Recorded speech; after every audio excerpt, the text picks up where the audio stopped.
Road ప్రయాణం చేసేటప్పుడు జాగ్రత్తలు వహించండి. మనం సక్రమంగా వెళ్తున్నా కూడా ఎన్నో ప్రమాదాలు పొంచి ఉంటాయి. మీ మీదే ఆశలు, మీ మీదే ప్రాణాలు పెట్టుకున్న చాలామంది మీ ఇంట్లో మీకోసం ఎదురు చూస్తూ ఉంటారు. ఎప్పుడైనా నోటీస్ చేశారా? మన రోడ్ల మీద ట్రాఫిక్ పెరిగిన ప్రతిసారి మన బ్రెయిన్లో కొన్ని షార్ట్ కట్ ఆలోచనలు కూడా రేసు గుర్రాల్లా పరిగెడతాయి. ఒక సిగ్నల్ జంప్ చేస్తే ఏమవుతుంది? 5 నిమిషాలు సేవ్ అవుతుంది. ఈ రాంగ్ రూట్లో వెళ్తే లాంగ్ కట్ తప్పుతుంది. కొంచెం స్పీడ్ పెంచితే టైంకి ల్యాండ్ అయిపోవచ్చు. చూడటానికి ఇవన్నీ చాలా స్మార్ట్ థాట్స్ లా అనిపిస్తాయి కదూ, కానీ ట్రస్ట్ మీ, రోడ్డు మీద జరిగే ప్రతి దారుణమైన ప్రమాదానికి పునాది ఇలాంటి ఒక చిన్న ఆలోచనే. హైదరాబాద్ రోడ్లు, ఇక్కడ ప్రతిరోజు లక్షల మంది ప్రయాణాలు చేస్తుంటారు. కొందరు ఉద్యోగాల కోసం, కొందరు చదువుల కోసం, మరికొందరు ఇళ్లకు చేరడం కోసం. అందరిది ఒకటే తపన, గమ్యాన్ని త్వరగా చేరాలని. కానీ ఆ తొందరలో కొందరు నిబంధనల్ని మరుస్తారు. నిబంధనను ఉల్లంఘించడం అంటే చట్టాన్ని మోసం చేయడం కాదు, చావుని ఆహ్వానించడం.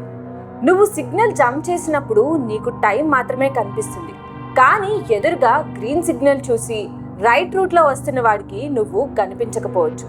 నువ్వు రాంగ్ రూట్లో వెళ్ళినప్పుడు నీకు 5 నిమిషాలు కలిసి రావచ్చు, కానీ సరైన దారిలో వచ్చే డ్రైవర్కి నిన్ను తప్పించుకునే అవకాశం కూడా లేకుండా పోవచ్చు. నువ్వు ఓవర్ స్పీడ్లో దూసుకుపోతున్నప్పుడు నీ బైక్ హ్యాండిల్ నీ చేతిలో ఉండొచ్చు, కానీ నీ ప్రాణం మాత్రం గాల్లో ఉంటుంది. అక్కడ జరిగే ఒక చిన్న తప్పు నీ జీవితంలో చివరి తప్పుగా మారిపోతుంది. ఒక చిన్న ప్రమాదం, ఒక అంబులెన్స్ సైరన్, ఆ తర్వాత వచ్చే ఒక ఫోన్ కాల్, హలో మీ కుటుంబ సభ్యుడికి యాక్సిడెంట్ జరిగింది. ఆ ఒక్క మాట విన్న వాళ్ళ గుండెల్ని పిండేస్తుంది. ఆ ఒక్క కాల్తో ఒక కుటుంబం, ప్రపంచమే తలకిందులైపోతుంది. నువ్వు రోడ్డు మీద రేస్ చేస్తున్నప్పుడు నీకు ఇంట్లో నీ కోసం వెయిట్ చేసే ముఖాలు గుర్తుకురావు. అక్కడ నీ పిల్లలు నీ రాక కోసం గుమ్మం వైపు చూస్తుంటారు. నీ తల్లిదండ్రులు నీ క్షేమం కోసం ప్రార్థిస్తుంటారు. నీ జీవిత భాగస్వామి నీతో కలిసి భోజనం చేయాలని ఎదురు చూస్తూ ఉంటుంది. నువ్వు ఇంటికి 5 నిమిషాలు ఆలస్యంగా వెళ్తే కాసేపు కంగారు పడతారేమో, కానీ నువ్వు అసలు ఇంటికి చేరకపోతే ఆ బాధను ఆ కుటుంబం జీవితాంతం మోయాల్సి వస్తుంది. ఆలోచించండి, 5 నిమిషాల ఆలస్యం మీ ప్రాణాన్ని కాపాడుతుంది. 5 నిమిషాల ఆతృత మీ కుటుంబాన్ని రోడ్డున పడేస్తుంది.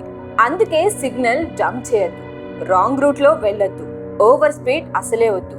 రోడ్డు మీద మీ స్మార్ట్నెస్ కాదు, మీ రెస్పాన్సిబిలిటీ చూపించండి. రోడ్డు మీద హీరో అనిపించుకోవడం కాదు, ఇంట్లో మీ వాళ్లకు హీరోగా నిలబడండి. ఎందుకంటే మీకోసం ఎదురు చూసే మీ కుటుంబానికి కావాల్సింది మీ బైక్ స్పీడ్ కాదు, మీరు సురక్షితంగా ఇంటికి చేరుకోవడం. Stay safe, think about it.